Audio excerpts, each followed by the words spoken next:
طب يدفع اتاوه ليه؟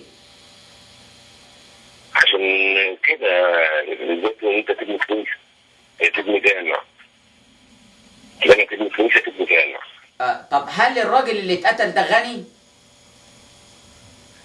انا مبسوط. الله. طب الحكومة عملت ايه للي قتله؟ اديته قرار مسبح اموال وتأيدت ضد المجهول. يعني علي صوتك شوية، الله يخليك، علي صوتك شوية. بقول لك أيدت، خد 45 يوم استمرار. وتأيدت ضد المجهول. الله. طب وليه 45 ولاد ضد مجهول؟ الله. يعني هي مصر دلوقتي بقت بزراميط؟ عشان يهدي الجو. عشان يهدي الجو. يهدي الجو والعالمية. عشان يهدي الجو. نعم؟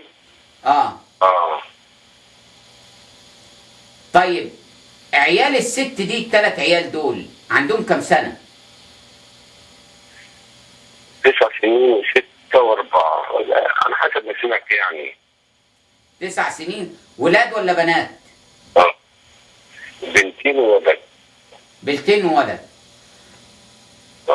طيب هو انا قبل ما اخلص الكلام مع حضرتك، يا ريت لو تقدر تقابل جوز الست دي وقول له ما تفرطش في مراتك، دي مكيده معموله فيها. قول له ما تفرطش في مراتك، لان احنا هم لما بيعملوا كده وبنفرط في بناتنا وبنقول العار والى اخره، ده اللي بيخلي المسلمين تطمع فينا.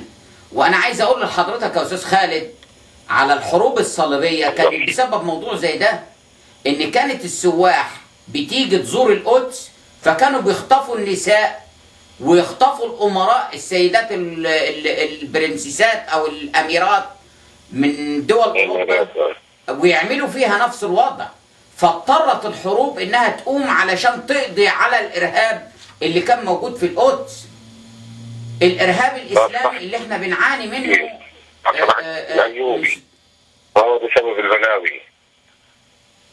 يعني انا يعني بتكلم معاك بتحفظ بس عشان خاطر ما احسش ان انا باذي شعورك. يعني ازاي انتوا تسمحوا يا مسلمين لحاجه زي دي كده تحصل؟ ازاي الدوله ما تقبضش على الجاني وتحاسبه؟ الدوله اسلاميه. الدوله اسلاميه.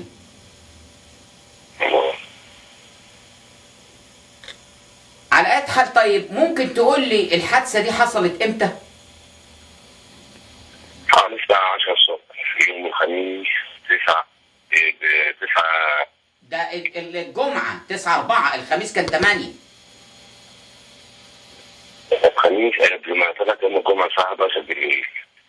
يعني هي حصلت 10 الصبح. طيب يا ريت كل واحد قبطي يسمعني دلوقتي، وكل واحده قبطيه ما تامنش لاي مسلم ولا لاي مسلمه. اهم دول جيران المعامله بره.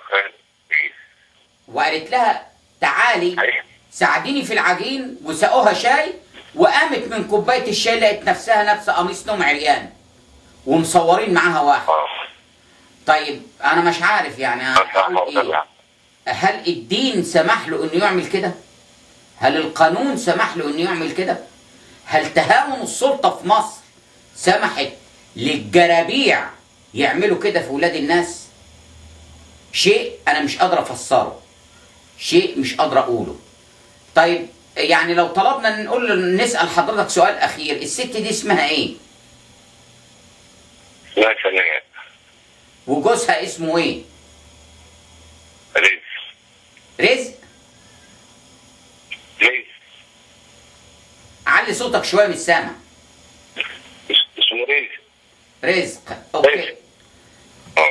اورايت. احنا كلنا قلوبنا معاهم، وقلوبنا معاكوا يا شعب الصول. اقول لي الصول دي تبع مركز ايه؟ تبع مركز اطفال حلوان. وده تبع محافظة ايه؟ انا سكنت فيها محافظة حلوان. تبع محافظة الوادي؟ تبع ورشيد كيف. حلوان. حلوان، يعني تبع الانبا بسنتي. نعم. تبع الانبا بسنتي؟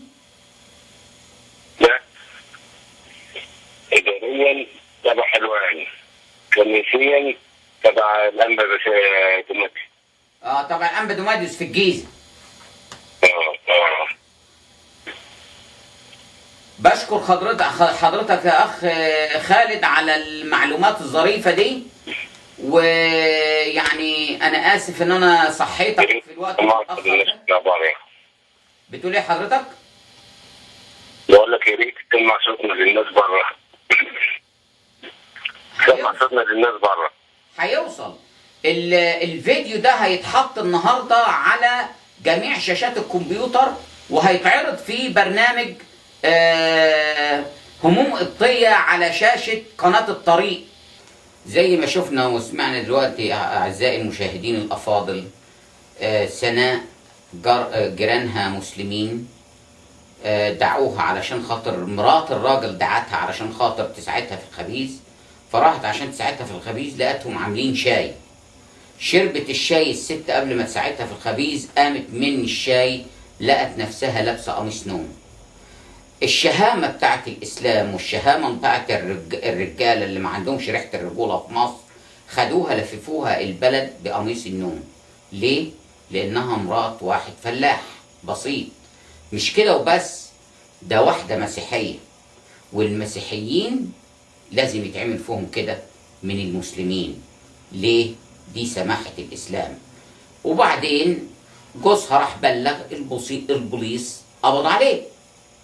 لما الناس هاجت طلعوا الست. طب لما هي صحيح عملت عمل مشين، واخدينها تأسلموها ليه؟ مش المفروض اللي هو أخلاقه مش كويسة ما يلزمش الإسلام؟ ولا اللي هو أخلاقه سواء كويسة أو مش كويسة الإسلام عايزه؟ على أي حال دي بقت مصر، لأن مصر ما عادش فيها حكومة ولا حاكم. مصر ماشية النهاردة محكومة بشوية صيع وبلطجية، وربنا يخلصنا منهم إن شاء الله. أعزائي المشاهدين، نلقاكم على خير في حلقة أخرى ومشكلة أخرى من مشاكل همومنا القبطية. إلى اللقاء.